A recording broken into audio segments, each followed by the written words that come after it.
does getting baptized mean that you will become Christian?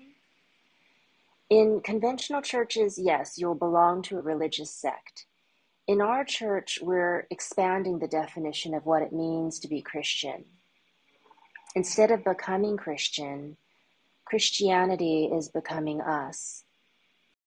And I'm referencing this book, which I sent you in our church newsletter on Thursday. So if you didn't get it, just check your spam folder. And in this book, the real Jesus speaks, and he says that the Christ is the discovery of man's source of power within himself. Christ is not one man, such as Jesus. Christ is the light of God that exists within every human being. Christ is not specific to Christians. It's just light. It's God's light. And what does it do? It makes everything about you bright and beautiful.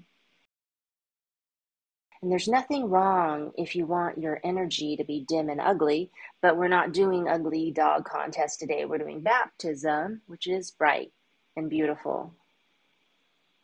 Now, I know that this teaching goes against conventional Christian beliefs, but we know through recent research in the 1940s to the 1960s with the discovery of the Dead Sea Scrolls and from ancient mystical Catholic texts called the Deuterocanonical books, that the true teachings of Jesus were aligned with the idea of oneness with God, where he claimed that all people are the Christ. And what Jesus wanted for his followers was for them to realize their natural powers as a human being. So in the book, The Life and Teachings of the Masters of the East, Jesus says spiritual masters who have tapped into their natural abilities as human beings, they're able to communicate with each other instantly by thought transference.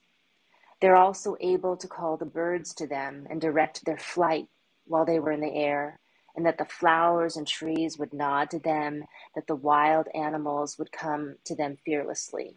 And on occasion, if it required, they'd walk on the water, they'd go through fire, or travel in the invisible, what we call teleportation. And this is confirmed in another series of books called The Ringing Cedars by Vladimir Megri, and in the seminal text in Steve Jobs' favorite book, The Autobiography of a Yogi by Yogananda. And Jesus says, this is not the mortal self, the self you see that's able to do these things. It's a truer, deeper self. And it's what you know as God. God within me.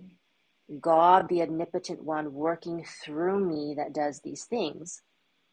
And Jesus says, of myself, the mortal self, I can do nothing. It is only when I get rid of the outer entirely and let the actual, the I am, speak and work and let the great love of God come forth that I can do all these things that you see me do. And when you let the love of God pour through you to all things, nothing fears you and no harm can befall you. The birth of Christ within our consciousness means that we rid ourselves of our obsession with things that don't last, like money, fame, pleasure, which come from our fear of dying and not being able to survive. Jesus is saying that God did not create suffering. Suffering is man-made.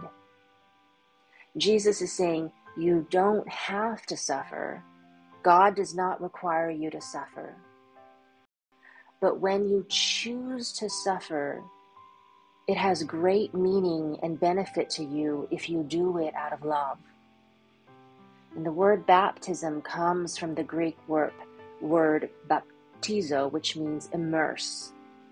And Jesus says that if you want to be immersed in the light of God or Christ energy, the only requisite necessary is for each one to be willing to let God come forth.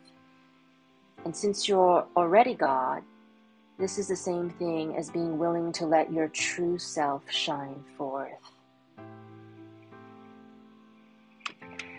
Baptism is blending. You are a drop of water which by itself has no power. But when you join with the ocean, you now possess the power of the ocean. And the thing is, you came from the ocean. You were always the ocean. But this life makes you believe that you're just a drop of water. Baptism is remembering who you are. You're the ocean.